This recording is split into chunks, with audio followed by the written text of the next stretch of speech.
Time check, it's 5:15 a.m. Parang yung baler lang. 5:15 na. What time is it? 5:17. 5:17 a.m. Today we're going to Bohol via land. Magla-land trip kami. So say hello guys. Hello. Hi. Medyo tinanghali na kami dahil ang usapan 5 a.m. Pero yeah, mag-update ako habang bumabiyahe kami. Pero bago ang lahat, let's roll the intro para mo.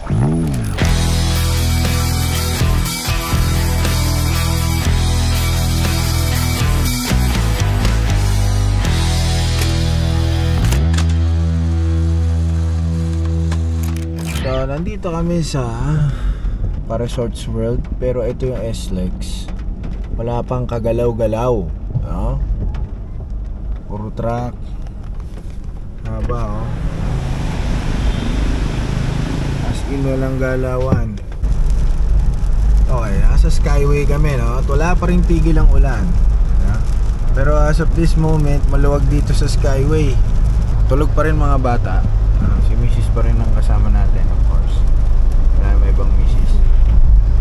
Dito na kami sa Santo Tomas, Batangas, no? At magbe-breakfast muna kami dito sa Jollibee. Alright. Ayan na mga baby boys. Alright. Kagising lang po ni Luke. Kagising lang ng bossing namin. Boss, you okay, boss? Siguro naamoy niyo yung hininga ko. Kaya nag-toothbrush naman ako kanina. You can see yourself. What's that face? Me! Ngayon pagkain nila, dalawang order, siyempre. Dalawang corned beef, tapos may fries pa yan. Back on the road, 8:33 a.m. Maulan pa rin. Walang tigil ang ulan. Dahil sabi sa balita, no, ang low pressure area daw ay nasa Infanta, Quezon. So malamang apektado pati dito sa Batangas. So this na eh. Okay ka lang dyan, mahal? Yes. Are you okay there, kids? Yes! Alright. Ang sabi sa Waze, arrival namin sa Matnog ay 9:12 p.m. Pero I doubt it kasi maghihinto-hinto pa kami dahil may iba pa kaming mga stopover, I'm sure. Be right back in a bit. Buhay, kapitbahay pala, Bilao. It's a beautiful kita niyo yung beautiful, ayan, beautiful. Kwento ko muna, no, habang mabagal naman. It's been 19 years simula nung huling umuwi ako sa Bohol, no? Naalala ko noon, high school, second year ako nung unang umuwi ako sa Bohol pagka-uwi ng nanay ko galing Switzerland. Yung iba sa inyo walang pakialam, skip nyo na lang to. Pero pangit naman ako, puro time check lang ginagawa ko, diba? 2003 ang pumunta kami sa Bohol noon, no? Kasi umuwi ang nanay ko galing Switzerland, no? Second year high school ako niya. Kasama kong kuya ko, si mama, tsaka si Bobby, yung pinsan ko, si Bob Soler, no? Isang buwan kami doon. At buong May kami nandun. Alam mo ba, mahal, nagka-girlfriend pa ako sa Bohol? Oo nga, nabanggit. Nagka-girlfriend ako sa Bohol. Hindi ko na lang babanggitin kasi baka mapanood nyo to eh. Baka kilala nyo, diba? Pero ano naman yun, young love lang eh, young love. Tapos huli ako umuwi ng Bohol 2004. 2004, kasal kasi na ate ko yun. At nakatira sila sa Bohol nun, no? Isang buwan din kami doon. At kasama naman namin si kuya, ako, si mama, tsaka si Junel, yung kapatid ni Bobby, yung kasama ko noong 2003. So yun nga, 19 years after, uuwi na ulit ako ng Bohol. Diyan sa may Anuling, barangay Anuling sa may Kandihay. First time nilang makakapunta doon, ang asawa ko at ng mga anak ko. 3 years na rin kasi namin di nakikita si nanay o yung mama ko. So dadalawin namin, bibisitahin namin siya doon dahil nalulungkot siya dahil namimiss niya na kami. Medyo mahal yung plane ticket, kaya nag-byland na lang kami, ha? Kasi huli namin tingin sa plane ticket, aabot kami ng 45k. Pupunta pa lang. Hindi, ano na yun, two-way na yun, 45k two-way. Ang tansya ko, kapapanood ko ng mga nagbablog na by land, ang gagastusin lang ay nasa 26 kasama na gasolina doon, no? So tingnan natin, subukan kong i-vlog yung mga babayaran, saan magbabayad, paano yung proseso, paano kayo pupunta ng Bohol galing Maynila. Welcome to Calawag. Kasi hindi masikip. Okay, mananangalian muna kami dito sa anong parte ng ano na to? Kalawag po. Calawag, oh, Calawag. Yung goto nyo ba may laman? Wrong? Kain muna kami, no? It's been ilang oras? It's 1:15 p.m. Been driving since 5:30, 6, 7, 8, 9, 10, 11, 12, 1. I've been driving for 8 hours already. I still have 8 hours. Tumina na naman ang sasakyan ko. Bagong car wash yan. Ngayon mukha ng dugyot, oh. Ay nako, nagpa-wax pa naman ako. Tapos na kami mag lunch time, mag lunch. So it's 1:45 p.m. Mahaba-haba pa ito. Wala pa kami sa Bicolandia. Okay, andito na tayo sa Bicolandia. Yan. It's 2:14 p.m. Dito na tayo sa Camarines Norte, no? Tama ba ako, mahal? Dito na tayo sa Camarines Norte, 2:14 p.m. Yan. Sa mga hindi po nakakalam, no? Taga Camarines Sur po ang misis kong mahal. Yan. Taga Buhi, no? Yan. Kaya medyo kabisado ko na tong daan na to, no? Kahit hanggang Albay kabisado ko. Yung pinakamalayo ko Albay eh. Pero paglagpas ng Albay, hindi ko na alam. It's 4:32. Mag-ice cream lang ako. Kami. Nakatulog ako ng 30 minutes. 30 minutes? Ikaw ba natulog ka? Hindi natulog si Mrs. Si Lee tsaka si Luke kanina patulog yan. My ice cream is my favorite. Wow! Kasi kagabi bago kami umalis, hindi ako nakakuha ng tulog. Kasi parang 2.5 hours lang ang tulog ko bago kami pumiyahe. Kasi sa mga natutunan namin, no? Pag long drive, kailangan mo talaga itutulog pagka inaantok ka. We are down to our last 250 plus kilometers. Dito kami ngayon sa Sipokot. Mga idol, dito na kami sa Naga. It's 5:54 p.m. Hindi pa rin ubos ang kalsada. Ang dami pa rin kalsada, hindi pa rin nauubos. Wala lang, nasabi ko lang. Dito na kami sa Albay. Kain kami dinner. Siyempre pagkain ko laing tsaka Bicol Express. Okay, nandito na tayo sa Matnog, Sorsogon, no? It's 10:41 p.m. na mag-alas 11. Bali, kakaalis ko lang doon sa Station 3 na sa may Blue Lane.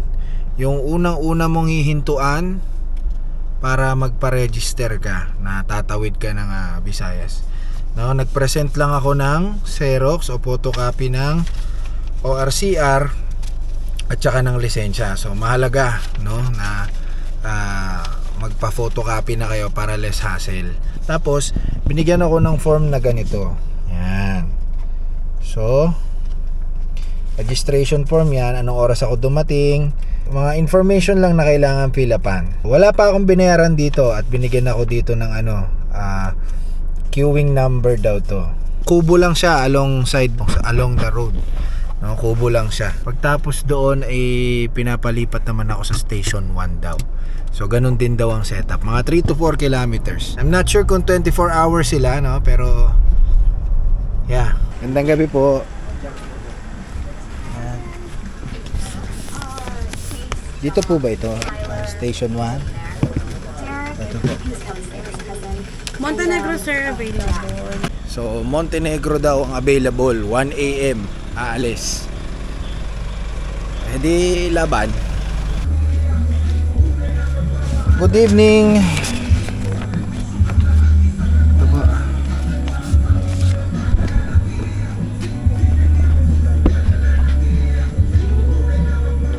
Apat po kami.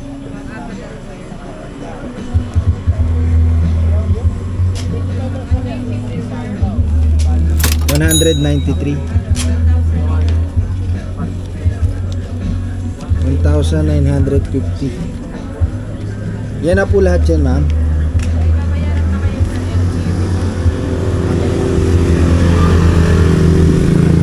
Sa LGU po, ma'am.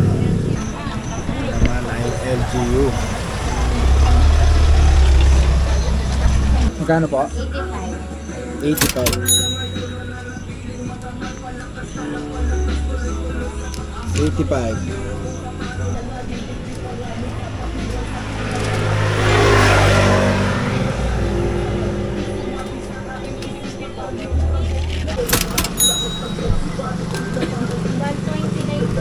Ah, 129. Tama mo. Hello po. Puti, one stop shop na lang ngayon, sir. Salamat po. Thank you. Thank you. Thank you po. Montenegro po ang aming sasakyan. 1 AM daw. No, 1 AM. Ayan, dito tayo. Mami, papakita natin. Good evening, sir. Hello po. Ayan. Na-validate lang ni Idol. Ayan, thank you po. Sa kanan po tayo. Kanan. Okay, thank you. Salamat. Good evening, ma'am. Ano po kailangan? May kinuha din si Madam Bro.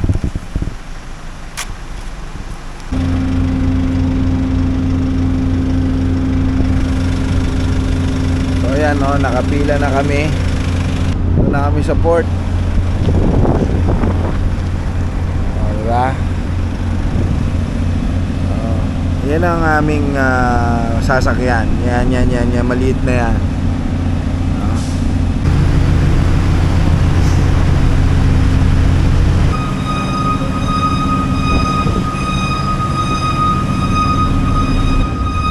Dito ay karga na natin yung sasakyan. Dito na tayo sa Roro.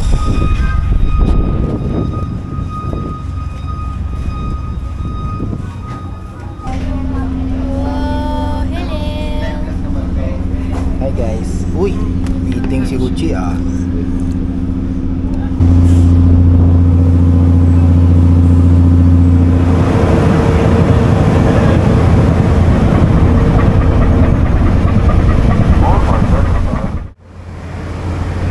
Kapatid, no? It's 3:35 AM. Dumating na kami dito sa Allen. At pupunta na ako sa aking sasakyan. Ayan, nakalabas na tayo ng Roro. And it's 3:50 AM. Hinihintay ko na lang sila Lee na dumating. Kasi inuna muna syempre yung mga sasakyan bago yung mga pasahero. It's 7:14 AM. Asan ba tayo? Where are we? Calbayog, Samar. Yung gabi, pagkagaling namin sa Piero, no, sa Allen Port. Ang layo pa pala ng drive-in para makahanap ng sibilisasyon. Tapos ang dilim dahil yun nga, madaling araw. Tapos umuulan. Tapos antok na ako. Kami lahat, nakatulog na yung mga bata. We slept na with kuya. Mommy slept na rin. Daddy, of course, is driving. I was very sleepy, but the rain, it's making me to wake up. It's waking you up. Yeah, because it's loud. Mga 4:30, dumating kami dito sa isang gasoline station. PSL Fuels, dumating kami dito. Antok na antok ako, tapos babagsak na yung mata ko. Sobrang tulog na kasi silang tatlo. Pinarada ko lang yung sasakyan, tapos natulog na ako. Ang mga 2.5 oras din yung tinulog namin. Sobrang challenge yung ginawa naming trip. Maganda yung adventure, masaya. Nagkape na kami ni Beben dito, nagkape na kami ni Joanne. At tuloy-tuloy ang biyahe.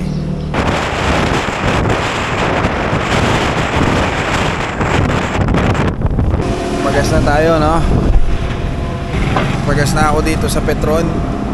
Albayog pa rin. Dahil low fuel na tayo.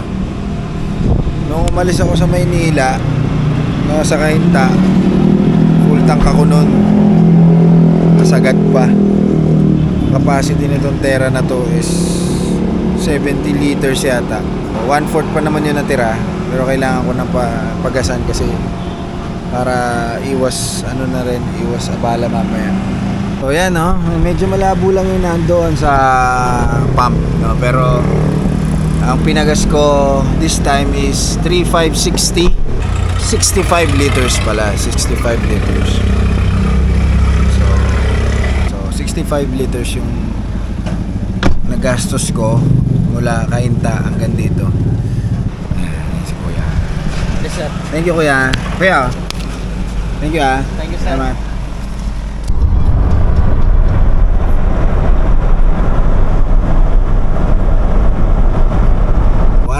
PM, dito na kami sa San Juanico Bridge, no? Alam nyo ba na ang San Juanico Bridge ay kaisa-isang tulay na nagdidikit sa Samar at Leyte. Alam nyo na yun. Ayan, San Juanico Strait. Ayan, San Juanico Bridge. Nice, oh. Very nice bridge. Look here, oh. See? Wow! We're going to the bridge. Yeah.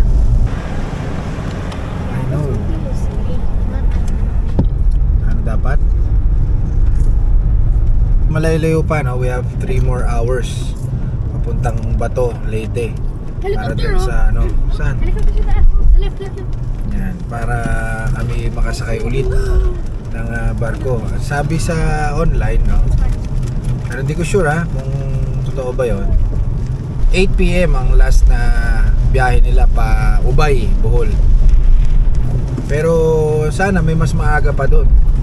Kasi ang plano namin, pagdating namin ng Ubay, check-in muna kami para makabawi kami ng tulog. Fully charged kami bago kami pumunta sa kay Mama. Kaya sana may mas maaga pa sa 8 PM. Kasi dadating kami sa tag nito, sa Bato ng 5 PM. Sakto lang yun. Ayan ba yung ano? Para hindi ka mabasa. Payong? Tataklap ka. Ayan,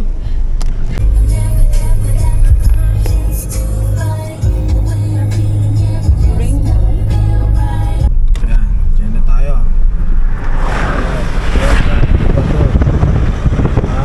Hindi ko senador yan, ha? Yan. Alright. It's 4:41 PM. Dito na kami sa Bato. Dito na tayo. Hindi lang natin alaya. Bato, Ubay Daily. Saan kaya mo? Teka. Okay, so nakabili na kami ng ticket. Sakto pagdating namin, may papaalis ng 5:30. May dumating kami dito 4:45. So nakabili kaagad kami ng ticket. And tiyempo, maluwag pa naman yung ito, ayan. Maluwag pa siya. So gumastos ako ng 3,403 para sa ticket ng sasakyan kasama driver. Tatlong ticket para sa 3 pasahero ko. Mas mura yung 2 bata dahil estudyante, 400. Tapos yung asawa ko 500. 400, 400, 800 plus 500 is 1,300. So 3,403. Terminal fee pala, terminal fee 129. Basta ang binayaran ko lahat-lahat, no, is ayun nga 4,832. Yun ang lahat-lahat na binayaran ko. Waiting kami dito sa labas dahil may hinihintay pa daw yung barko. So si Joanne, si Mami, bumili muna ng makakain. Ang maganda doon, yung aming ticket ay may kasamang higaan na aircon. Okay, plus bagi ko diri sto sir beto, yung to dire pa daw na sir.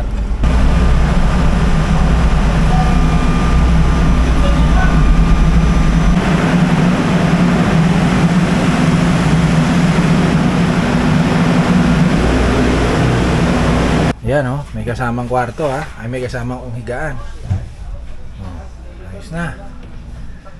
Dad, do you think I'll fall here when I'm sleeping? I don't think so. I don't You think sure? so too. Okay, dito na kami sa Ubay. It's 10:14 PM. Nailabas ko na rin itong sasakyan dito. Magdi-disinfect muna bago ko sila pwedeng isakay dito. Di-disinfect muna nila yung sasakyan. Kahit papaano medyo nakatulog naman kami, no? Pero dahil gabi na nga, mag-check-in muna kami dito sa Ubay. Bukas na kami babiyahe papuntang Anuling. Ay, salamat, konting-konti na lang. So ayan, nandito na kami sa Panglao. Pero dito kami nag-check-in sa isang resort, no? So you've reached the end of this video, no? Aming Bohol, Manila to Bohol land trip. Actually, this is our second day na dito sa Bohol. So yun, kung nahihirapan kayo or puzzled kayo ano yung gusto nyo, ano yung mga expect nyo pag bumiyahe kayo from Manila to Bohol, ayan po yung mga presyo. Now, depende agad yan sa uri ng sasakyan nyo at sa dami ng pasaheros nyo. Okay? So, ang mga biyahe ng barko ay hindi rin po, wala rin pong kasiguruhan. Hindi ko rin po yan na-research, no? Pasensya na, no? Ang isang tip ko lang, no, every time you go na mag long trip o long ride, always make sure na meron kayong tubig, no? Kasi there are spots or there are areas na walang mabibilan ng tubig. And always make sure na pag inaanto kayo, matulog kayo kahit mga 30 minutes lang or an hour. Kasi syempre mas maigi nang malate sa patutunguhan kaysa naman kung saan kayo mapunta, if you know what I mean, no? So yun, lagi kayo may tubig and make sure defensive driving lang palagi. So ayun ang aming trip. Kung gusto nyo malaman paano naman pabalik, ganun lang din ang presyo. So if you like this video, please give it a thumbs up, subscribe if you haven't already, and click that bell as well. Once again, this has been Rhino Denshal. Thank you so much for being here and see you in the next video. Bye guys. Bye daw. Bye bye. Bye.